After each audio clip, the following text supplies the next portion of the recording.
Wow, what a journey. But before you go, we want to hear from you. Tell us in the comments, where are you watching from? We love seeing how far our stories travel. And don't forget to hit that subscribe button and turn on notifications because tomorrow we have an incredible story you won't want to miss. Trust us, it's one of the most shocking yet.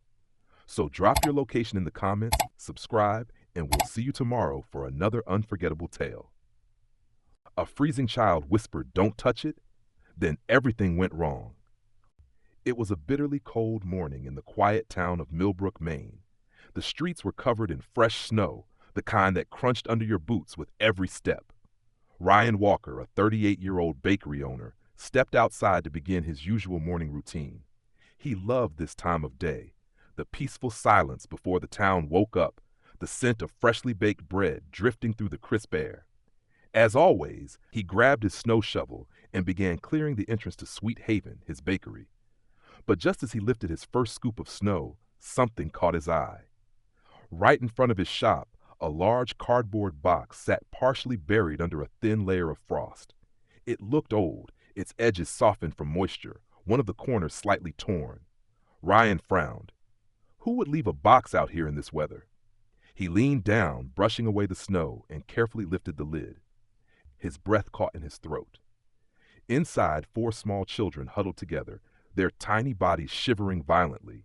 The youngest, barely 18 months old, was wrapped in a flimsy blanket, his tiny fists clenched against the cold. The others, 2 little boys around 3 and 4, and a girl who looked about 6, were curled up beside him, their faces pale, their lips trembling. Ryan felt his heart tighten. "Oh my God!" he whispered. The oldest child, the little girl, stared up at him with wide, fearful eyes. She shrank back, as if expecting him to hurt her. Ryan raised his hand slowly, his voice soft and reassuring. "It's okay," he murmured. "I won't hurt you. I promise." She didn't respond. Instead, she clutched the fabric of her coat, pulling it tightly around her. That's when Ryan noticed a strange emblem stitched onto her sleeve, a small triangle with a symbol inside. He reached out instinctively, tracing his finger over the marking. Suddenly, the little girl's face twisted in panic. "Don't!" she gasped, her voice barely above a whisper. "Don't touch it!" Ryan froze. "Why?" he asked gently. Her lips quivered as she stared past him, her voice breaking. "Because they'll come." A chill ran down Ryan's spine. He had no idea who they were, but one thing was clear. These children were terrified, and whoever abandoned them in this freezing cold wasn't coming back. It took Ryan a moment to process what he was seeing. 4 children, freezing, abandoned, and terrified. But it was the panic in the little girl's eyes that unsettled him the most. "They'll come," she had whispered. Ryan swallowed hard. Whoever they were, the fear in her voice told him everything he needed to know. These kids weren't just left behind. They were running from something. Pushing aside the questions racing through his mind, he focused on the most urgent thing: getting them warm.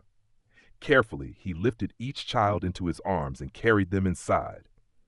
The moment they entered Sweet Haven, the bakery's warmth wrapped around them like a protective shield.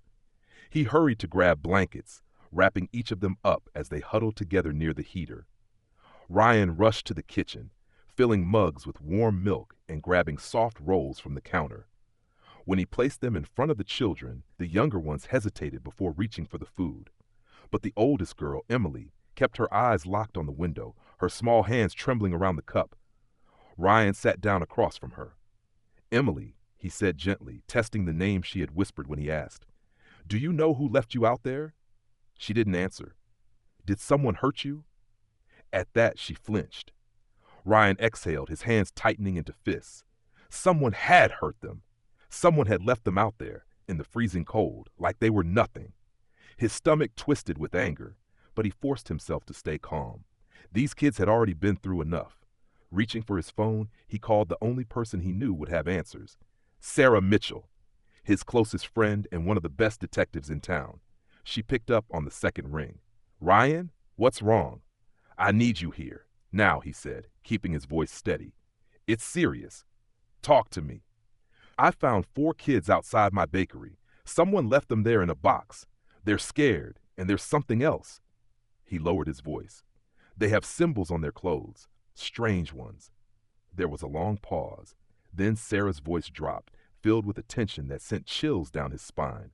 "I'll be there in 5 minutes." Ryan hung up and looked back at Emily, who was now gripping her cup so tightly her knuckles turned white. She glanced at him, her voice barely above a whisper. "Mister, it's too late. They already know we're here." Ryan felt a chill that had nothing to do with the winter air.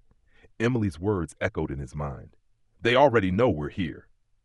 Before he could ask what she meant, a sharp knock on the bakery door made his breath catch. His eyes flicked to the clock. 4:37 a.m. Too early for customers. Too soon for Sarah. He stood up slowly, instinctively stepping in front of the children. "Stay here," he whispered to Emily. She clutched the youngest child closer, her wide eyes never leaving him. Ryan approached the door cautiously. Through the frosted glass, a dark silhouette loomed. Taking a deep breath, he unlocked it and pulled it open just enough to see outside. A man stood there, tall and polished, dressed in an expensive black coat. His hair was slicked back, his sharp features illuminated by the dim streetlight. He smiled, a slow, calculated grin that sent a ripple of unease through Ryan's gut. "Good morning," the man said smoothly. "Apologies for the early visit." Ryan forced his voice to stay steady. "We're closed." The man's eyes flicked past him, scanning the bakery's interior. "I won't take much of your time," he said, his tone friendly but cold.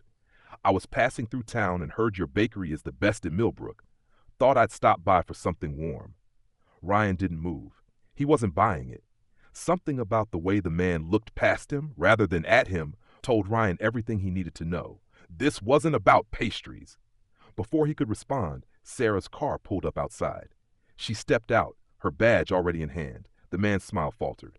"Problem here?" Sarah asked, her sharp detective instincts already on high alert. The man's expression shifted back to something unreadable. "Not at all," he said smoothly. "Just a customer." Ryan's jaw tightened. Liar.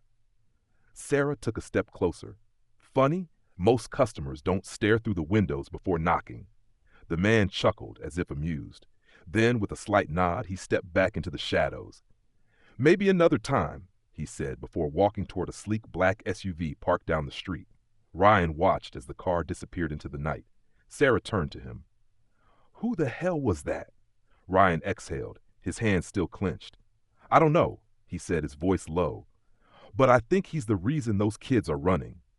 Sarah didn't waste a second. The moment the black SUV disappeared down the street, she turned to Ryan, her expression tense. "Tell me everything," she said. Ryan led her inside, glancing toward the children. Emily still sat protectively in front of the younger ones, her small body tense, her eyes flickering between Ryan and Sarah. "They were left in a box outside," Ryan explained, keeping his voice low so the kids wouldn't panic. "Freezing, terrified. Emily warned me not to touch the symbols on their clothes. She said someone would come." Sarah's eyes darkened. "And now someone has." Ryan nodded. "That guy. He wasn't here for pastries. He was looking for them." Sarah walked over to the children, crouching down to Emily's level. "Sweetheart," she said gently, "do you remember where you came from? Do you know who that man was?" Emily hesitated, then shook her head. "I don't know his name," she whispered. "But I know he's one of them." Ryan's stomach clenched. "One of who, Emily?" The little girl's lips trembled. "The men who took us." A heavy silence filled the room. Sarah stood up, pulling out her phone. "I need backup. Now." She stepped away to make the call while Ryan kneeled beside Emily. "You're safe now," he promised, even though deep down he wasn't sure how long that would be true. Sarah returned, her face grim. "That symbol? It's tied to a trafficking ring we've been investigating for months, but we've never been able to pin them down. These kids might be the break we need." Ryan's jaw tightened. "Then we need to get them somewhere safe." Sarah nodded. "We have a shelter outside town, fully secured, police protected, but we have to move now. If that man was watching, he's not alone." Ryan turned to Emily. "Will you come with us?" She hesitated, glancing at the other children, then finally nodded. Ryan grabbed blankets, wrapping them up before carefully lifting the youngest child into his arms. As he followed Sarah to the car, a dark feeling settled in his chest. He could feel it. This wasn't over. As they drove away, Ryan glanced in the rearview mirror. A second black SUV had pulled onto the street, and it was following them. Ryan's grip tightened on the steering wheel. His heart pounded in his chest as he watched the black SUV tailing them from the rearview mirror. "They're following us," he muttered. Sarah, in the passenger seat, didn't look surprised. She pulled out her phone and dialed quickly. "We're being followed," she said, her voice sharp. "I need units at the shelter now." Emily sat in the back, clutching one of the younger children. She was pale, her small hands gripping the seatbelt like a lifeline. "They won't stop," she whispered. "They always find us." Ryan clenched his jaw. "Not this time." He took a sharp turn onto a narrow side road, hoping to lose them in the thickening snowfall. But the SUV didn't hesitate. It followed, matching his every move. "They're trying to corner us," Sarah said, glancing at the mirror. Ryan pushed the gas pedal, his truck fishtailing slightly on the icy road. The shelter wasn't far, if they could just hold out a few more minutes. Then the SUV sped up.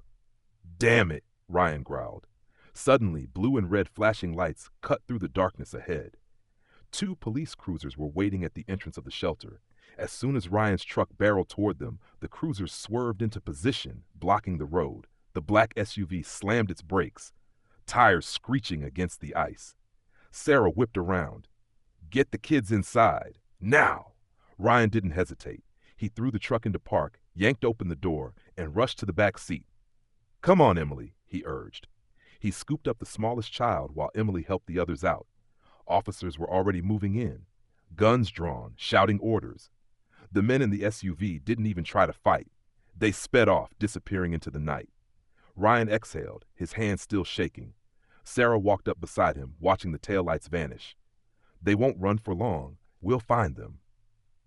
Ryan turned to Emily, who stood beside him, her small face filled with fear, but also something else, hope. "You're safe now," he told her. For the first time, she nodded. As they walked toward the shelter, Ryan knew this wasn't the end. But as long as he was standing, as long as he could fight, no one would take these kids away again. What a journey this has been. From the moment Ryan found those children in the freezing cold to the intense chase that nearly put them back in danger, this story has been a roller coaster of emotions. But now, we want to hear from you. What would you have done if you were in Ryan's shoes? Would you have risked everything to protect those kids, knowing powerful people were after them? Let us know in the comments. We read every single one. And what about Emily? After everything she's been through, do you think she'll finally feel safe? Or will the fear of being found always linger in her heart? Your thoughts matter, and we love seeing different perspectives on these powerful stories. So don't be shy. Drop a comment below and tell us what stood out to you the most. And if you haven't already, make sure to subscribe and turn on notifications, because we have another incredible story coming your way tomorrow. Trust us, you won't want to miss it. We appreciate each and every one of you for being part of this journey. Now let's talk. What are your thoughts on this story? Comment below.